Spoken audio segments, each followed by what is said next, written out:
Alors aujourd'hui, on va parler effectivement de l'honnêteté dans le travail, qui est une question fondamentale dans la mesure où la Torah nous dit que toute la Torah est mishpat, toute la Torah est honnêteté, toute la Torah est droiture, rectitude dans les transactions commerciales.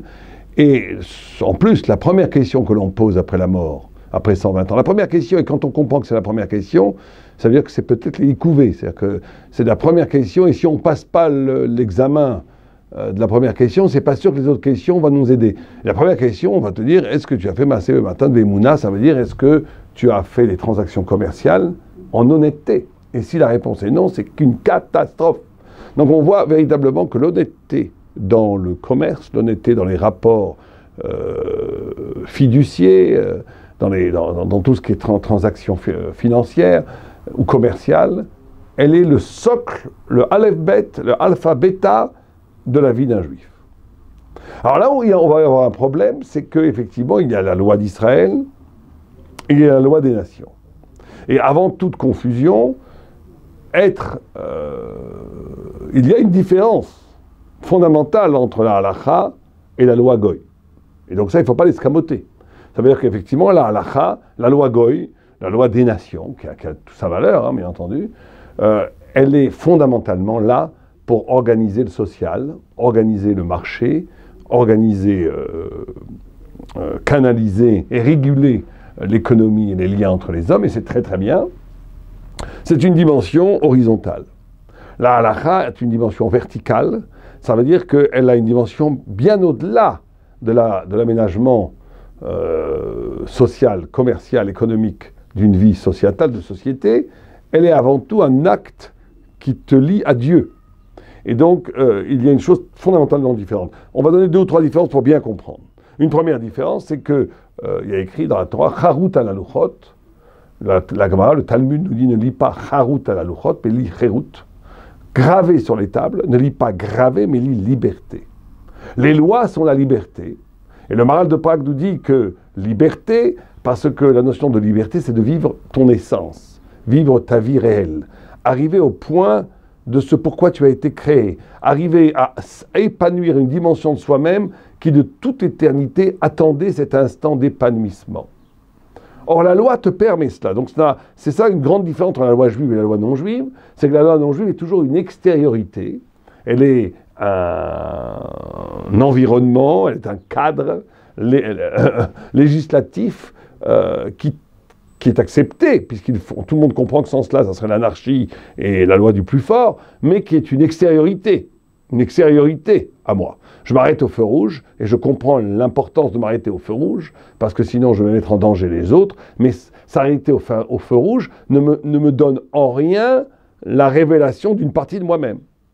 La halakha, chaque halakha.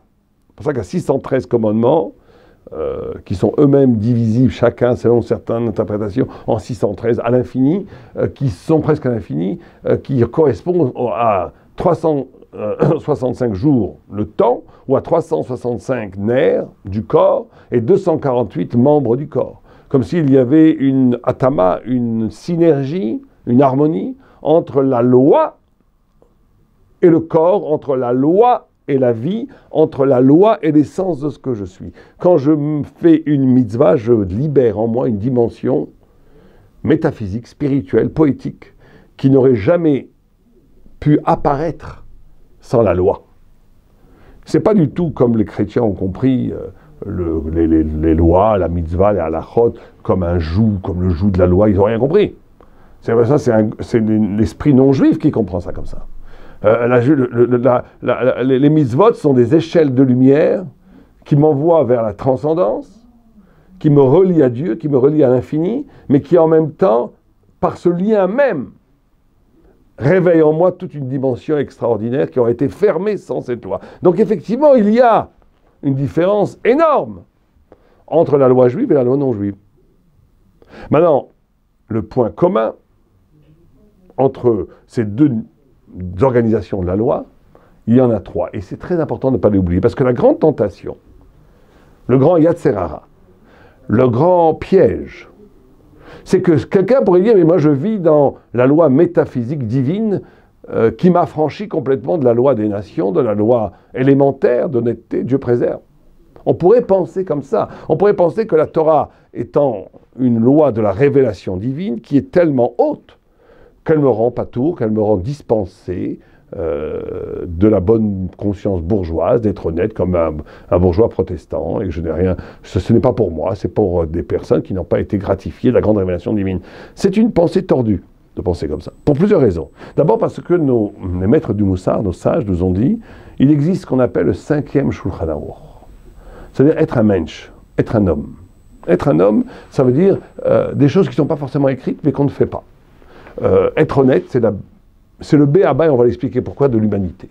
Et sans ça, c'est une catastrophe. Et on va expliquer, on va bien comprendre pourquoi. Rabbi Shimon Shkop, dans Shara Yosher, si je ne me trompe pas, Hebet, dit que tout le système, ce qu'il appelle le Inyan Amishpati, la loi naturelle des humains, n'a pas été annulée par la Torah. Et même ceux qui ne sont pas d'accord avec lui disent qu'elle a été réintroduite de façon nouvelle dans la Torah. Mais en tous les cas, lui, il dit, et c'est un de nos plus grands maîtres, Reb Shimon, étudié dans toutes les yeshivot, que le din amishpati, il reste, et que simplement c'est greffé comme ne pas voler, c'est quelque chose qui est antérieur même au Mont Sinaï, ne pas voler. Ça fait partie des 7 mitzvot des Noach. Donc c'est universel, c'est propre à l'humain. La Torah a rajouté, ça a greffé des mitzvot, par exemple le mitzvot hashava, etc., etc. Elle a rajouté des lavim, des interdits beaucoup plus graves, sur une réalité qui existait déjà. Or, ne rester qu'au niveau de la Torah en méprisant, en dédaignant ce qu'on appelle le din amishpati, c'est-à-dire que l'honnêteté universelle qui est avant la Torah, c'est quelque part couper la Torah de ce sur laquelle elle s'est greffée. D'après on écrit Reb Shimon. Et donc il y a ici une trahison de la Torah elle-même. Il y a une trahison de la Torah pour plusieurs raisons. Alors ça, on va bien l'expliquer.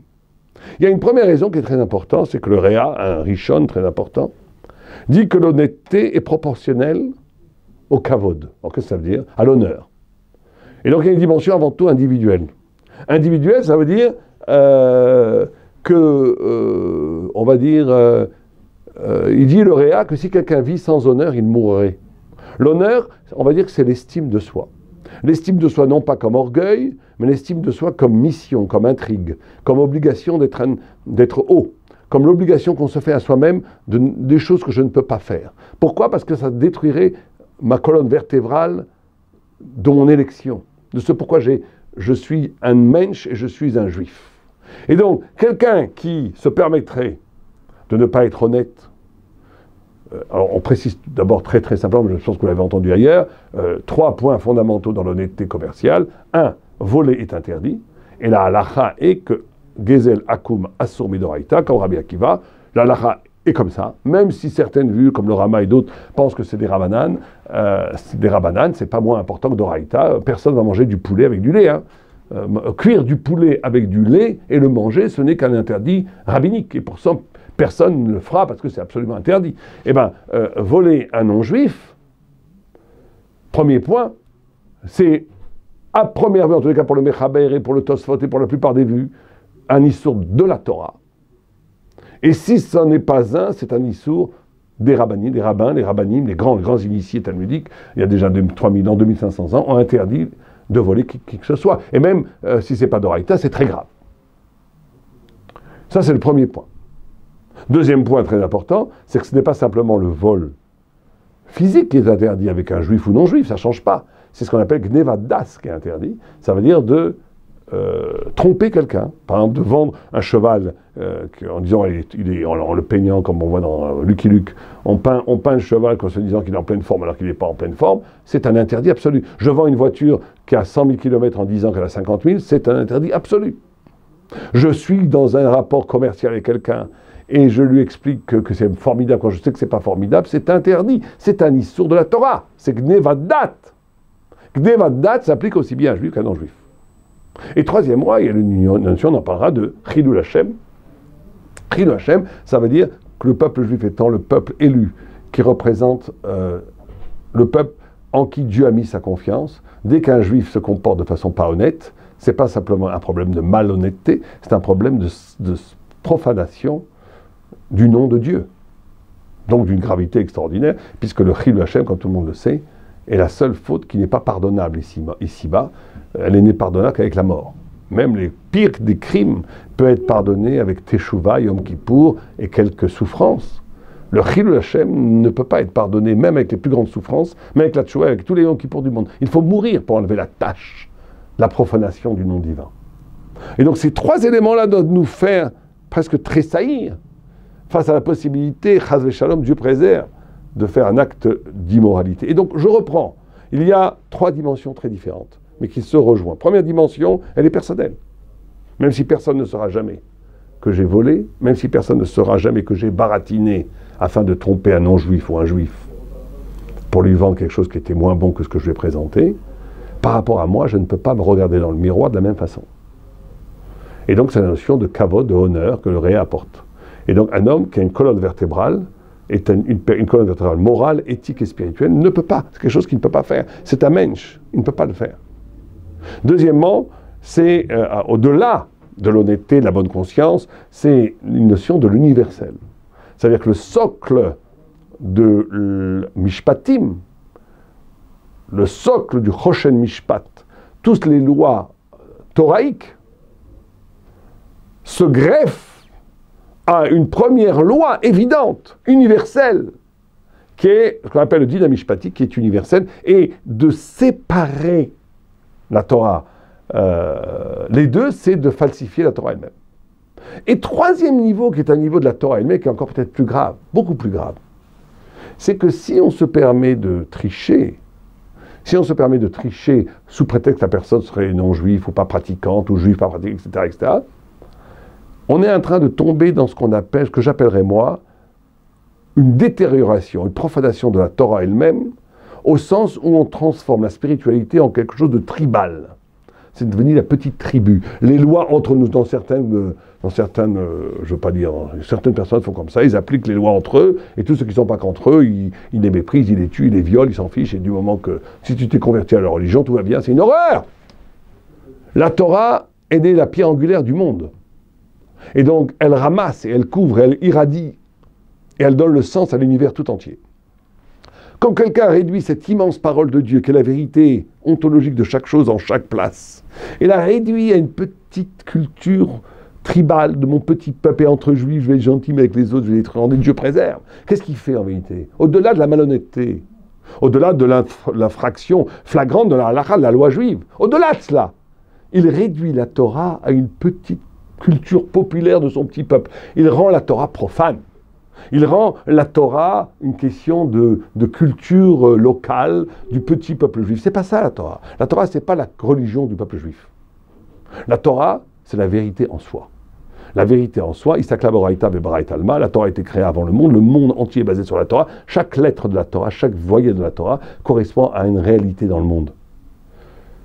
Il n'y a pas un être existant qui n'a pas une racine dans le souffle divin, qui est dans la Torah et qui crée, cette Torah elle-même créée après la matière qui est tout l'univers. Or, faire une dichotomie, une séparation entre je suis honnête avec mon frère, mais je suis malhonnête avec les autres, c'est détruire l'universel de la Torah, réduire la Torah à une petite croyance tribale qui détruit l'envergure divine, universelle, absolue de la vérité de la Torah.